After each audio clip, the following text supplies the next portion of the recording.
Hello नमस्कार, मी साक्षी तुमच्या सर्वांचं आपल्या चॅनलवरच्या आणखी एका नवीन व्लॉगमध्ये मनापासून खूप सारं स्वागत करते। आज आहे आम्ही माहेरी, डायरेक्ट अचानक माहेरी यावं लागलं आणि अगोदर काही तुमच्यासोबत शेअर करता आलं नाही तो व्लॉग।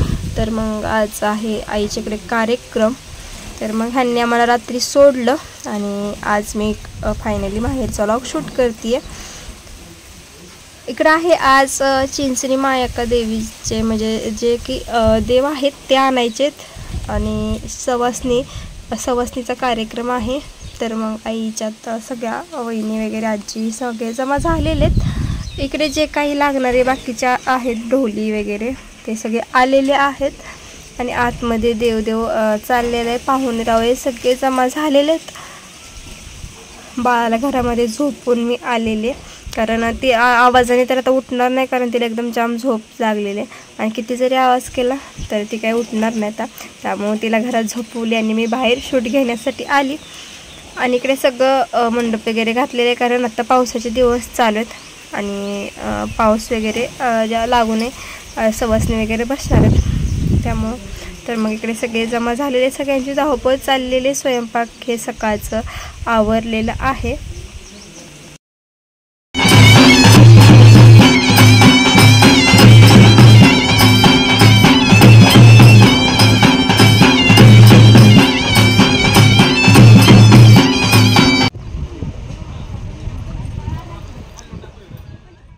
आणि भरपूर बायका आलेल्या, त्यामुळे मला सवासणी दिवशीचं काही दुसऱ्या दिवशी शूटिंग घेता आलं नाही, पण सवासणी दिवशी पोळ्या वगैरे खाऊन सगळ्यांनाच कंटाळा आलेला आणि काहीतरी चटपटीत खाण्याची इच्छा झालेली सगळ्यांना।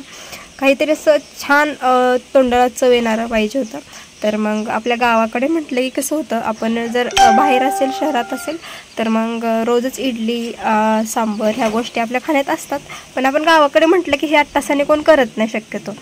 भाजी भाकरी हे आपल्या गावाकडचं साधारण जेवण असतं आणि नाश्त्याला म्हटलं तरी पोहे आणि शिरा एवढ्याच गोष्टी असतात, तर इडली वगैरे आपण कोण करत बसत नाही। तर मग आज चटपटीत असं काहीतरी खावंसं वाटलं सगळ्यांना, मग त्यांच्यासाठी इडली बनवायला घेतली। तर छान असं खोबरं बारीक करून घेतलं, कारण कोवळं खोबरं आहे आणि खूप छान प्रकारे बारीक बारीक फोडी करून घेतल्या। कढीपत्ता जे की मला साहित्य लागणार होतं ते सगळं आईकडे अवेलेबल होतं। तर मग मिरची, लसूण, कोथिंबीर, कढीपत्ता ह्या सगळ्या गोष्टी घेतल्या आणि ओल्या खोबऱ्याची चटणी बनवायला घेतली। आणि शक्यतो मला डोशासोबत इडलीसोबत चटणी जास्त प्रमाणात आवडते।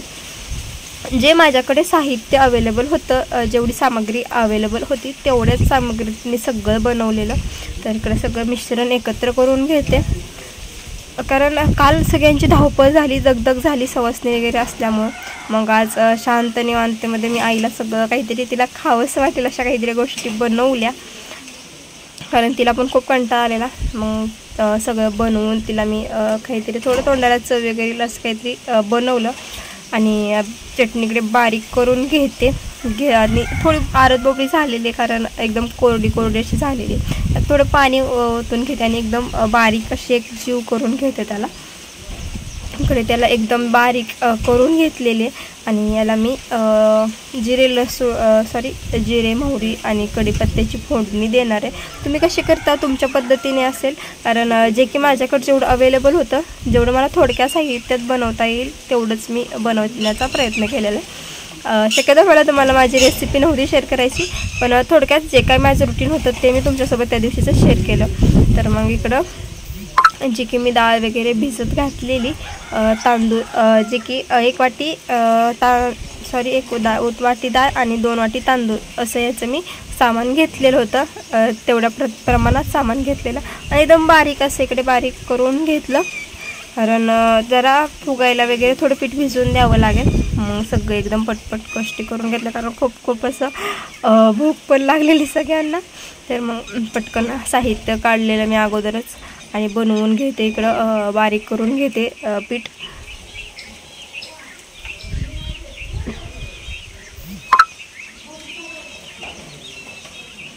आणि इकडे पीठ वगैरे मी बारीक करून घेतलेलं आहे, एकदम बारीक असं, म्हणजे एकदम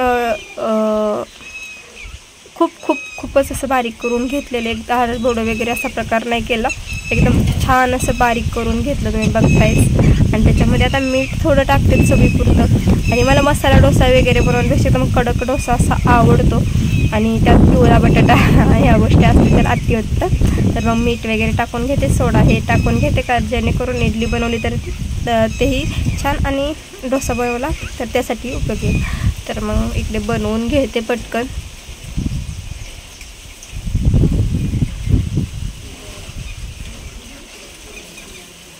आणि माहेरी आले की आईला यांना कसं वाटतं की हा थोडीच हातचं काहीतरी खायला भेटावं. मग त्यासाठी मग बोलले थोडं काहीतरी झटपटीत काय. मग थोडं आलं हा इडली डोसा ठीक आहे करूया, कारण लगेच झटपट होणारं तेवढंच आहे. तर मग लगेच आईसाठी इडली बनवायला घेतली.